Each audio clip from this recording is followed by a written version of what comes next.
Here are 5 secrets that they don't tell you about D3 basketball. So for number one, I'm gonna start off with the obvious.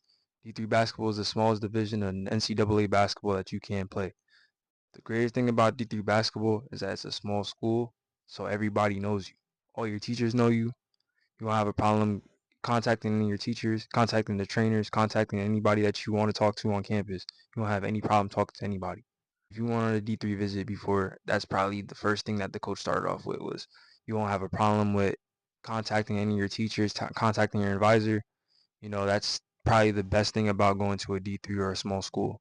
Number two, I'm going to start with practice and difficulty getting in the gym.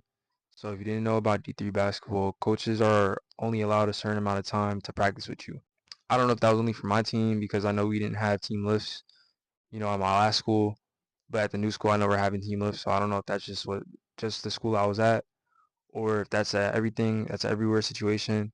But I know that practice was really the only time we had, and then outside runs that was just whenever we all wanted to get in the gym at the same time. Number three, less gear and less funding. There are no athletic scholarships in the D3 level. There are only merit scholarships for academics. Most of the money I got from my school was literally off academics solely alone. I got honor scholarships just off of my good grades, and that was really what it was. There was no athletic scholarships. I feel like that's something that's really misunderstood, from parents and a lot of students that's looking to go to a D3 school because that's something that you guys should realize. And if affordability is going to be an issue, I feel like that's not something you should commit to if you're not ready for it. Number four, academics. I'm going to start off by saying D3 basketball is strictly academics only.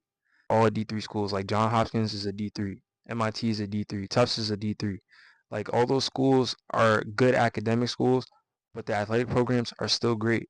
However, the public schools, there's a big difference because I'm telling you, all the schools around my area, there's a lot of kids that just get kicked off the team when winter break happens because their grades not right.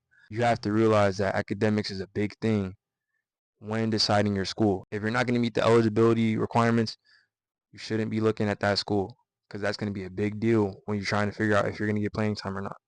Number five, the last one. Competition is way better than you think. There's a lot of D1 and D2 prospects that transfer to D3 to kill and then transfer back up to other programs. Last year we played some 6'9", 6'10" forward. He plays pro now. I like to think of D3 basketball as D1, but you're missing the height, you're missing the physicality, you're missing the strength. Like you're thinking, D1, there's 6'10" guys that could do what a 6'2" guard can on a D3 level. At the end of the day, that's what I'm gonna focus on this week. So stay tuned. I got you with an upload tomorrow.